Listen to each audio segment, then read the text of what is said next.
question in writing at the earliest possible time. Thank you.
We have been hearing to Justice Nagamohan Das ji.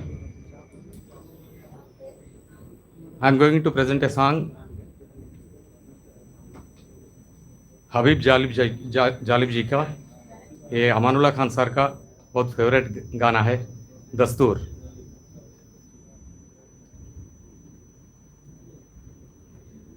दीप दीप जिसका मोहल्लात ही में जले, दीप जिसका मोहल्लात ही में जले, चंद लोगों के खुशियों को लेकर चले. वो जो साये में हर मसलहत के पले, वो जो साये में हर मसलहत के पले, ऐसे दस्तूर को सुबह बेनूर को मैं नहीं मानता, मैं नहीं जानता. ऐसे दस्तूर को सुबह बेनूर को मैं नहीं मानता, मैं नहीं जानता। फूल शाखों पे खिलने लगे, तुम कहो, जाम रिंदों को मिलने लगे, तुम कहो, चाक सीनों के सिलने लगे, तुम कहो, चाक सीनों के सिलने लगे, तुम कहो, इस खुले झूठ को, जहन की लूट को, इस खुले झूठ को, जहन की लूट को मैं नहीं मानता, मैं नहीं जानता। दीप जिसका मोहल्लात में ही जले, चंद लोगों के खुशियों को लेकर चले। Thank you comrades.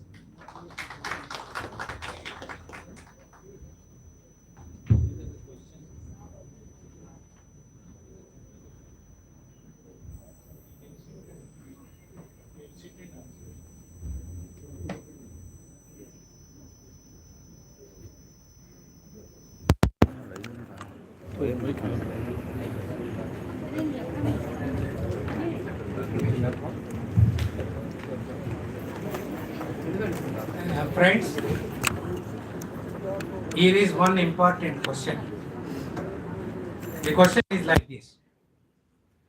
At a time when sedition law, UPA is being misused, what are the ways and remedies with the people to counter the same and carry forward the collective opposition to government policies? Firstly, the law of sedition is by of an amendment to the Criminal Procedure Code was introduced by the British government. The object was to suppress the voice of freedom movement. Unfortunately, after independence, we continued this law. The experience of for the last 75 years shows that our governments misused this law of sedition. Earlier, it was tens and hundreds of cases. Now it runs to thousands of cases. A section of the media reports that as of now, more than 11,000 cases are pending under the law of sedition. Way back in 1964, the issue relating quashing of law of sedition came up before the Supreme Court. Supreme Court said, no, we are not quashing this, but gave certain guidelines to apply law of sedition. The four important guidelines are: the statement that you make shall be of such a nature that it will immediately create violence in the society. The statement that you made is in the nature of illegally dislodging an elected government. The statement that you made shall have rippling effects. Like this, Supreme Court gave guidelines. This was in 1964. Till 2020, government did not bother to obey this command of Supreme Court. You might have heard one of the famous journalists by name Vijay Dubey. He was also charge sheeted case was registered under the law of sedition. He moved the Supreme Court. One of the prayers is to quash this very provision of law. Supreme Court again said no and directed the governments to follow the guidelines given in 1960. Then I said the Supreme Court lost a great opportunity. In fact, at that time, I also wrote and I gave my interview to the several news channels in Karnataka. There I said, right to speech under the Indian Constitution, as I already told, includes right to express my view, right to express my dissenting view, right to criticize, right to question. This right, constitution which is guaranteed, interpreted by the courts on one hand, and law of sedition, curbing the voice of you, cannot go together. Human right and law of sedition cannot go together. It is the England which gave birth to the law of sedition. They have put an end. Why India has to continue? Democracy and law of sedition cannot go together. Therefore, I always advocated law of sedition is to be removed from the law book. Now again an opportunity has come to the Supreme Court. Now Supreme Court is pending. Supreme Court has stayed the operation of law of sedition. The final hearing is pending. I hope wisdom will prevail on the Supreme Court, and Supreme Court, I pray that it will quash the law of sedition. Let us wait for that good day. 2. Insofar as WUPA is concerned, again WUPA was there during British rule. Unlawful Activities Prevention Act. We continued after independence. We continued in different names like Internal Security Act, Maintenance of Security Act, TADA Act. Like that we continued in different names. The present name is WUPA, Unlawful Activities Prevention Act. In a society, if some unlawful activity goes on, is it not necessary that is to be prevented? It is necessary that we require a law to prevent such activities. But when authorities misuse it, what is the remedy for the victims?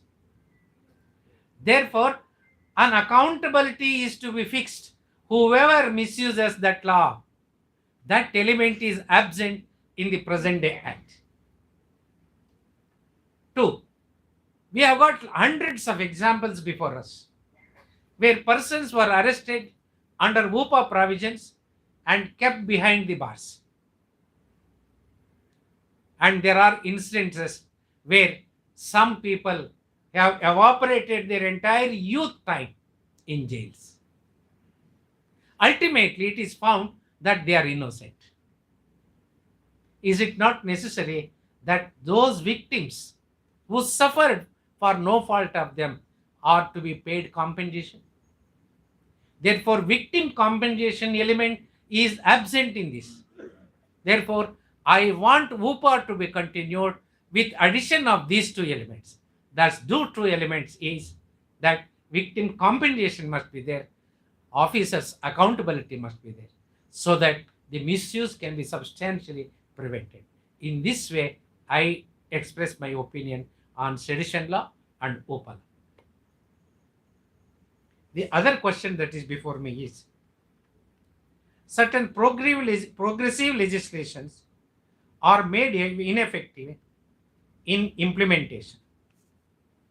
Central Educational Institutions Reservation in Admission 2006, Central Educational Institution Reservation in Faculty 2019, caste divisions are visible to the spirit of acts which brought in efforts of struggles. It is true.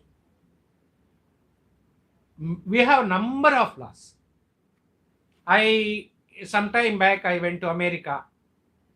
I studied the legal system there. I went to Europe. I studied the legal system there. I went to some of our neighboring countries. I studied the legal system there. We are having more laws than any other countries. But unfortunately, in our country, when question of implementation come, we are very poor.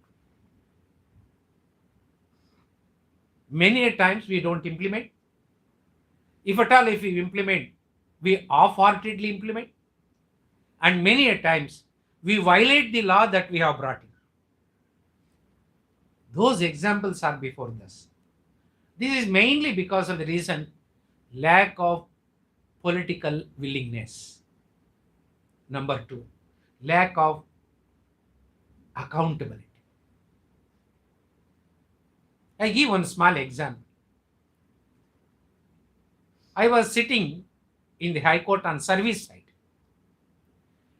In Bangalore City Corporation, in the engineering division, a seniority list was prepared. Some aggrieved junior engineers could challenge it. Court noticed 1, 2, 3, 4, 5. These are the mistakes in the preparation. Please set right these mistakes, redo the list. Matter went back. Again, a fresh list was prepared.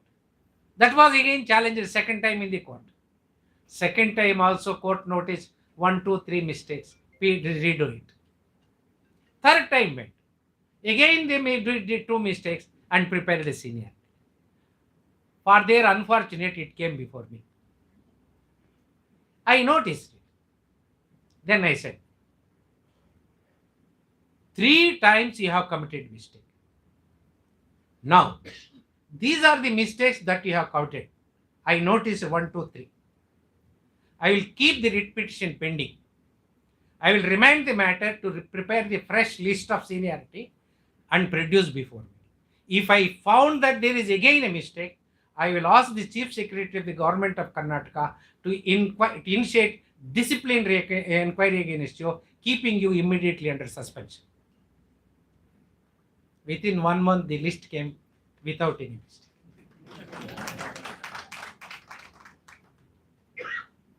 This I say accountability. I give another example. In Belgaum, a district headquarters in Karnataka, a strike was going on. Some activists have thrown some stones on a bus. One glass broken down. Police arrested them. They have taken to the police station. Then they have sought for remand before the magistrate in the night. Magistrate remanded. They were taken to the jail. Next day, they were handcuffed and paraded in the Belgaum city and brought to the court.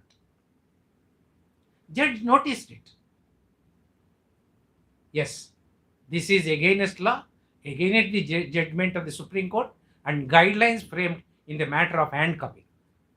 He inquired into it. He found that 2 police officers committed this mistake, but he failed to punish them, stating that my hands are helpless. Then the matter came up before me when I was sitting in Dharwad circuit. When you have got the power to inquire and found that he is guilty, don't you have the power to punish him?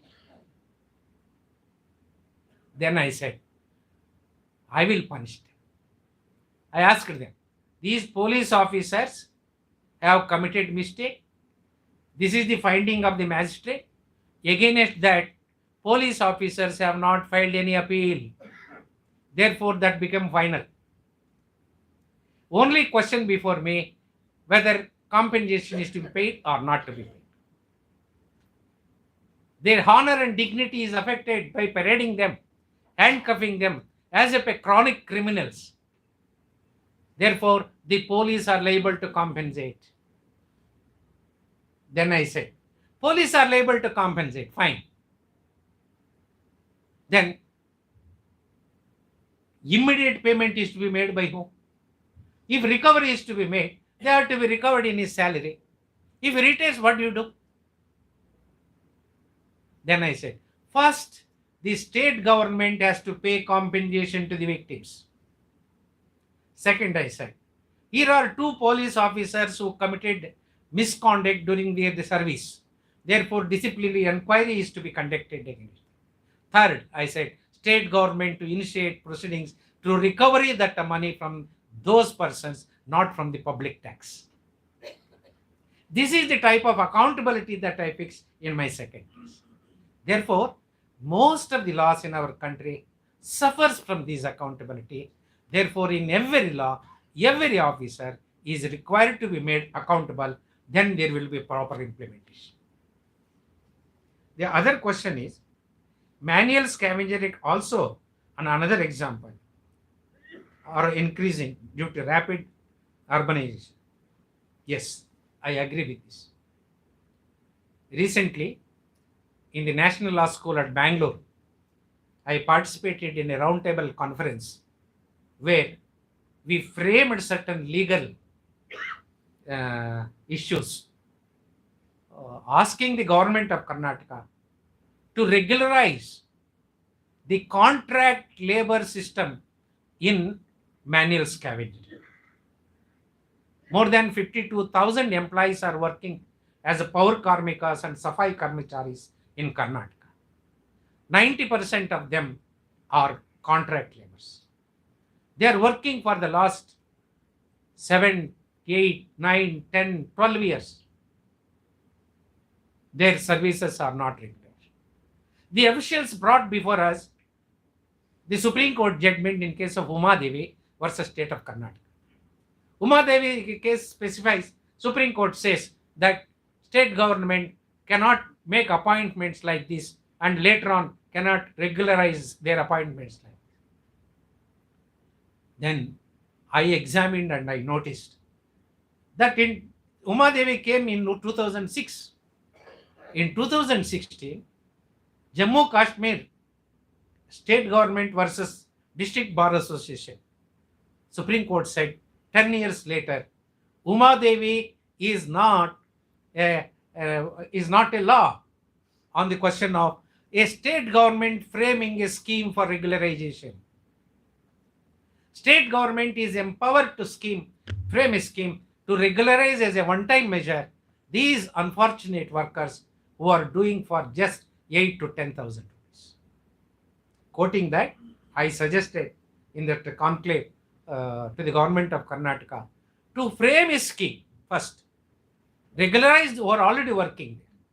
From hereafter, if you want to recruit, you follow the procedure of notifying the vacancies, inviting the applications, following the roster, etc. etc. Therefore, even in the case of Safai Karmacharis, this is all that I say insofar as them. They are the people. You don't know, many of you don't know that these Safai Karmacharis are 90% scheduled caste. Among them, 90% are women. And their work is hereditary. Not now, for the last 150, 200 years. They alone are doing. Most unfortunate part of it is, I tell you further, even if you go to the jails, you study there. Even in jails, if a SC, ST accused is there, he will be allotted the work of sweeping and cleaning the toilets. If little higher, washing the utensils, washing the clothes. If little higher, he will be provided a job in kitchen. He is the little higher caste, he will be given the desk work. If he has something higher, no work. This is how we are exploiting these SCs and STs. Even in jail, they have to do this. It is hereditary. It is work confined to one community. I know in Karnataka, I have got a lot of examples to tell. When notified, no applications came from other communities. I studied the Indian employment situations. In India, there is reservation. In Class D posts, they have got more than their quota. SCs and STs put together, say for example 24, they are 32, 34%. Because nobody will come for Safai Karmchari work. They alone will come, therefore they are 34%. But in class A, they are far below their quota. In class B, they are far below their quota. In class C, they are hand to mouth. In class D, they are above their quota. The reason is caste. The next question is, at a time when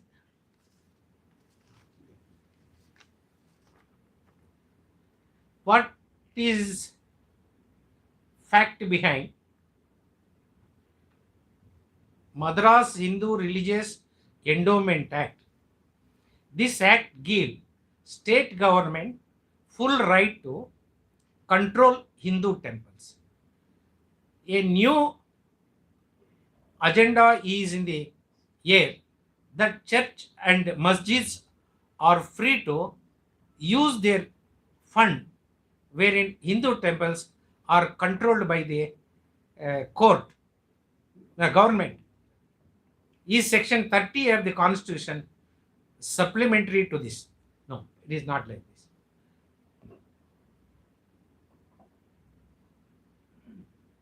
Temples, first we have to understand uh, this evolution of law insofar as Indian temples are concerned. Primarily, these temples in India either built by Rajas or by some matas or by general public. Management is concerned, there are certain temples controlled by the government. There are certain temples controlled by the private trusts or committees. There are certain temples which are controlled by mutts. This is the type of system which we are having in India. The question is whether government has got the power to interfere with the administration, management and affairs of them. This issue came up before me when I was the judge of Karnataka High Court under the provisions of Karnataka Hindu Religious Charitable Endowment Act. There I made a distinction. In every temple, there are two types of acts. One, secular acts and non-secular acts. What are secular acts? Secular acts means appointment of archaks, appointment of indoor workers, appointment of outdoor workers, management of properties of temple, funds of temple, application of funds, all these comes as secular acts. Then what are non-secular acts? What type of arti it is to be taken? Whether single nama or double nama or triple nama with guta below it. I think you have southern Indians can easily understand this. What type of archanas is to be done? What type of agama? It is whether Shaiva agama, Vaishnava agama, or Buddhist agama, or Jain agama. These are all matters which are called as non-secular acts. Government has no business and no power to interfere with the non-secular acts. That is to be left to that temple. Insofar as other things, appointment and dismissal and removal of an archak, workers, application of funds, that is secular act. In the matter of secular acts, state has got the power to interfere.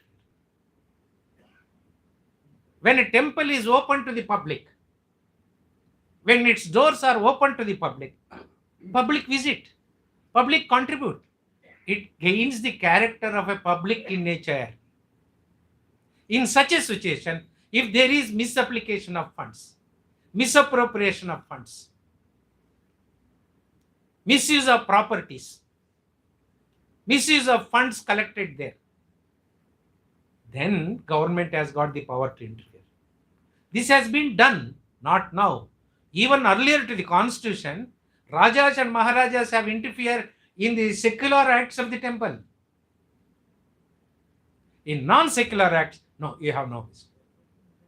That is the reason why I told you in my initial, in my talk at the earliest point of time, whether the legislatures can make a law to take Aarti in anti-clockwise. No. Similar view, whether it is Hindu or Muslim or Christ, this has to be.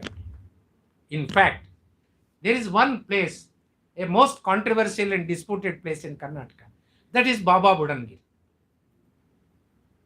I don't know whether many of you have heard that name or not. There is one dargah. His name is Baba Budan. That is Baba Budangiri. Giri means mountain. In a hillock that is there. In that dargah, there are padukas of Dattatreya Swami. Now, Hindus are fighting that it is Hindu. Muslims are fighting it is dargah, it belongs to. But that is a place where there is a synchronization of Hindu and Muslim. Nowhere in the world, in any dargah, coconuts are broken. But in this dargah, they broke. Nowhere in any dargah in the world, tirtha is given, holy water. But in this, it is given. Nowhere in any dargah in the world, a lamp is lightened. But in this dargah, they light the lamp. Nowhere in the world, in any dargah, no padukas are there. But in this, there are. But lighting the lamp, giving the tirtha, and breaking the are all done by a mullah there. You look at the fun. There I said, no, this should not be disturbed. There is an act which is passed in 1992 which says that what was the situation in any religious place as on 1947 shall be maintained even to this day. In doing so, there I said, these are all secular, non-secular activities. Government has no business to interfere. In another set of judgment, Supreme Court says that this is not a Waqf body, property. It is not Waqf property. It is not Hindu religious property. Then who should control it? Insofar as secular acts are concerned, government has got the power to control it. Non-secular acts are concerned, no, government has no power. Apply the same principle and logic, whether it is a masjid, whether it is a church, whether it is a gurudwara, whether it is a Buddhist center. That is the need of it. Yes, any other question? But even this, the whole context is that Hindu temples the government want to control, but they appease the Muslims and the others. Waqf Act, where the government controls the property of the Muslims. No, even otherwise. If this is to be this principle you apply wherever they want. Yes, any other question? Yes, right, you can ask. Structures prior to 1947 are to be maintained in a similar situation. Why Babri Masjid was Places of worship. Places of worship. yeah, why Supreme Court gave permission to them? I agree with you. That was exempted. Under the Act, there are certain exemptions. That is one part. Even otherwise, Supreme Court is called upon to decide who is the owner of the property. Supreme Court did not decide that. Supreme Court judgment is based on the feelings of a community. Can the feeling of a community be the source of title? I don't approve that judgment. Yes.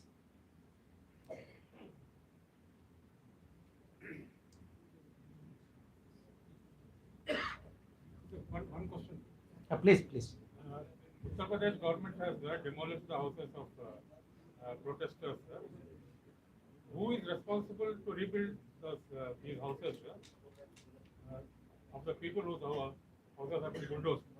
Is there any law which can force the government, that the people can approach the government to see that the houses are rebuilt? Who is responsible for that? Very important question. Without following the law and procedure, no person, including government, can take law into their own hands. Whenever an illegal act had taken place, it is to be compensated. The concerned victim is to be compensated. But unfortunately, victim compensation law in our country is not properly made. Two, there are judgments insofar as victim compensation is concerned. There is no consistency and uniformity in those judgments also. All that I say, in a situation like this, we need a law. If law is not there for the time being, it may take some time to frame the law, but court has to come forward, fill the gap. The hands of court are not tied because there is no law. Till a law is made, you have to provide remedy. It is the duty of the court. I can give hundreds of examples like that. We have done, courts have done in this country. So, for example, atrocities on women at workplace. There was no law. In Vishaka's case, the Supreme Court laid down certain guidelines. These guidelines are to be followed till a law is made. Say, for example, in capitation fee, in private educational institutions, in TMA Pi's case, the Supreme Court that says that Parliament has to made a law in the matter of admission and capitation fee. Still such law is made. These are the guidelines to be followed, Supreme Court says in TMA Pi's case. Like that, number of instances are there. Law is required. Till law is made, court hands are not tied. Court has to proactive and fill the gap between the law and justice. Can you have your observation regarding the collegium system of appointment of judges? This is very important question. See, before 1990s, the system of appointment was the High Court recommends to the Supreme Court. Supreme Court recommends to the government. Government recommends to the President. This is the procedure. In this process, judges' appointment, there was an upper hand by the government. In the matter of appointment of judges to the constitutional courts, there was upper hand to the government. We saw the political appointments. If one government comes to the power, appointing their own men. If another comes, they are appointing them. At that time, a hue and cry was there. No, this is to be put again. Therefore, the lawyers in this country demanded National Judicial Commission, an independent body which can look into the appointment of judges, transfer of judges, promotion of judges, and disciplinary inquiry against judges. When this was under the top, I was a part of it in the initial days, in that moment for demanding National Judicial Commission. Then at that time, judges' case came. There are three cases. Judges' case number 1, judges' case number 2, judges' case number 3. In these three judgments, they gave birth to the collegium. The collegium worked initially very well. Therefore, the cry for constituting a National Judicial Commission came back. It was pushed down. Later, we also found that collegium system is not effective. Collegium system means top 3 in the High Court, top 5, 1 to 5 in the Supreme Court. They constitute the collegium. They decide whom is to be appointed as judge, whom is to be recommended as a promotion to the judge's post. In this, we saw in course of time certain anomalies. I give anomalies with only 2 examples. In one case, they rejected the recommendation of the High Court on the ground he is not an income tax assessee. If you are not an income tax assessee, it means that you have not conducted cases. If you have not conducted cases, then you are not a talented. In another case, after some time, they said, even if you don't have income taxes, tax returns, you may be a brilliant man. You may be a efficient man. Therefore, they appointed, even if there is no tax return. In one case, the Supreme Court returned the file to the High Court on the ground, this gentleman has not completed 45 years of age. In another case, they appointed at 38 years. I think these 2 examples is sufficient for you to say the anomalies in collegiums. Again, the people started demanding a National Judicial Commission. I think in 2015, the government passed a legislation. They introduced it in the morning in the Lok Sabha, evening it passed in the Rajya Sabha, next day President of India put his signature. That was challenged before the Supreme. With these guidelines, I demand an independent body for the appointment, promotion, transfer and disciplinary action insofar as judges are concerned.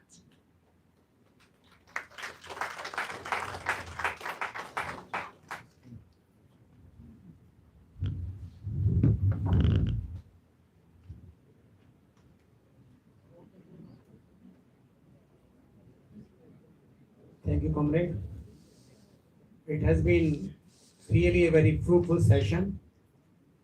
Now I am inviting General Secretary IA, Comrade Shrikant Mishra ji, to convey the vote of thanks. Comrade Shrikant Mishra.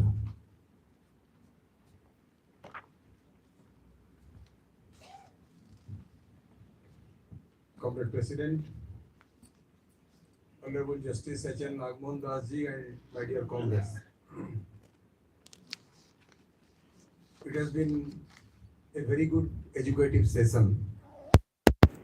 The working of the Indian Constitution and the challenges ahead.